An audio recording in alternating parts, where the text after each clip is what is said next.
Allez, un départ énorme de Jeff Hardy. Et Hardy se fait Ferrandis, roue d'en haut. Ouais, et Ferrandis qui se fait un petit peu enfermer. Le troisième, il est avec Stewart, il est à l'intérieur, il s'est bien infiltré. Dylan Ferrandis a pris l'intérieur, attention, là, il n'est pas bien là-bas. Voilà qui est de chute. Il n'est pas bien là-bas, troisième Dylan Ferrandis. Troisième au côté, quatrième maintenant. Et la chute de Jérémy Timmer, me semble-t-il. On va avoir la confirmation dans quelques instants.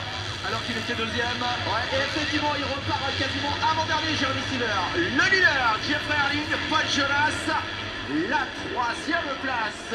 On retrouve notamment Alexander Tonkov, Dylan Ferrandis, Thomas Covington. Alors qu'il y a une chute également dans le DBR KTM. Alors, du côté des leaders, me semble-t-il. Pour le retour de Dylan Ferrandis qui va recoller tout de suite. Tonkov est quatrième, Jonas est deux. Et regardez Dylan Ferrandis qui ne veut pas laisser filer le pilote néerlandais. Allez, l'accélération effectivement avec Dylan Ferrandis qui va tenter, semble-t-il, à l'intérieur, le freinage de Paul Jonas. Ça n'est pas placé, mais ce n'était pas loin, il était porté à la hauteur. Ouais, il savait que ça passerait pas, mais il a voulu montrer qu'il était là. Il a voulu l'obliger à faire une petite faute. Dylan Ferrandis en troisième position. Et à noter la remontée de Benoît Paturan actuellement, grosse attaque. Lui qui occupe la 8e place, il est actuellement en train d'essayer de reprendre l'avantage, notamment sur Brian Rogers et sur Thomas Covington.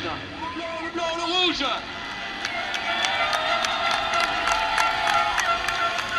Allez, Dylan Ferrandis à la deuxième place. Jeff Erling, c'est juste devant.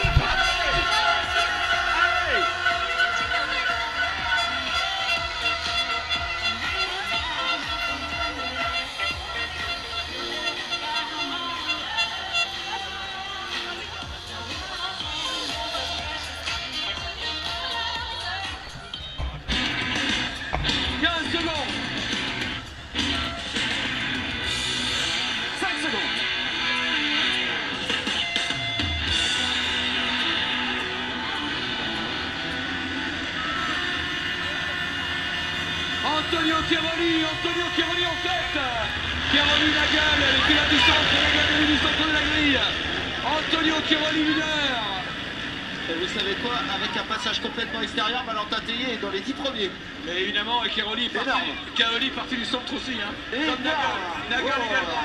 Et ça sort facile pour Clément de Salle et Valentin Tellier qui passe 3, mesdames et messieurs, au côté de Gauthier Paulin.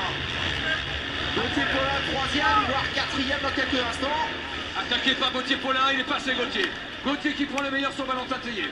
Et du côté de Romain Fèvre, eh bien il est juste dans la roue arrière de Tim Geyser et les deux pilotes se retrouvent actuellement à la 10e et 11e place. Le départ incroyable d'Antonio Chiaroli qui a repoussé toute la concurrence sur l'extérieur. L'expérience aussi d'Antonio Chiaroli qui a joué dès ce départ, dès ce premier virage. Nagel a été très bon aussi, parti du centre de la grille. Nagel a pris beaucoup de vitesse, il n'a pas cherché le contact. Il aurait pu sortir en tête du premier virage, il a été prudent. Max Nagel. Valentin Guillot qui est pas mal non plus, 7e. Oui, avec Yves de Maria, il va un bon départ de Valentin. Oui, un bon départ. Après, dans les premiers tours, c'est très chaud, donc là, il a perdu quand même pas mal de place. On verra la fin. Voilà, Yves de Maria, je vous rappelle, 3 titres mondiaux, l'une des légendes du motocross français et mondial. Allez, ils reviennent sur la partie droite de la piste, bientôt devant vous sur la ligne droite de départ. La descente KTM dans quelques instants, avec toujours en tête Antonio... Non, ça a évolué, c'est Clément de Salle. Ouais, effectivement, avec Clément de Salle. la chute d'Antonio Chiaroli, la chute sans gravité d'Antonio Chiaroli.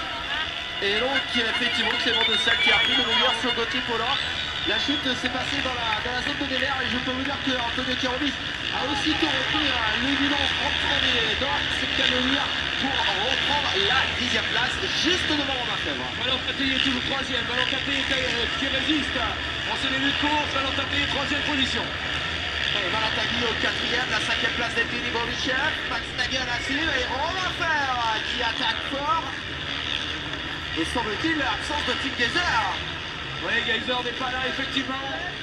Wow, que s'est-il passé? Oui, Tim Geyser qui ressort derrière à la fin, complètement.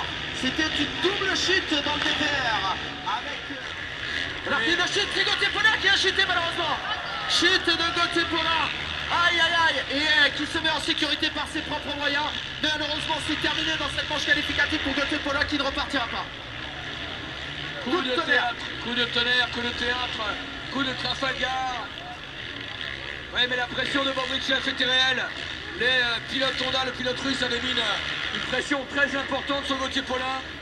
On rassure tous les accompagnateurs, hein. Gauthier s'est mis en sécurité par ses propres moyens, même s'il est actuellement pris en charge par les services de sécurité mobiles. Quel coup de tonnerre, quelle catastrophe, à quelques secondes seulement de la fin du temps alimentaire. On va le regarder là, ils sont larges.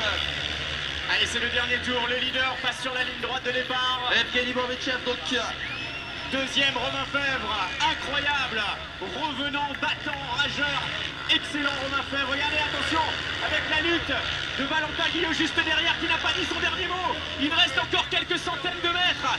Et Guillot qui veut attaquer Romain Fèvre. Énorme chute qu'on a vue sur le replay de la production. Énorme salto avant pour Gauthier Paulin qui, je l'espère, se relèvera sans encombre. Attention, La victoire. drapeau damier, la victoire de Bobrikchev. Mais alors, ce qui est incroyable, c'est que Bobrikchev, il est tout de suite allé jeter un coup d'œil du côté de Gauthier Paulin. Deuxième, Romain Fèvre.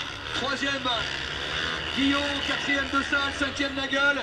Mais Bobrikchev est allé tout de suite, lorsqu'il était en l'air sur la ligne d'arrivée, regardez du côté de Gauthier Paulin.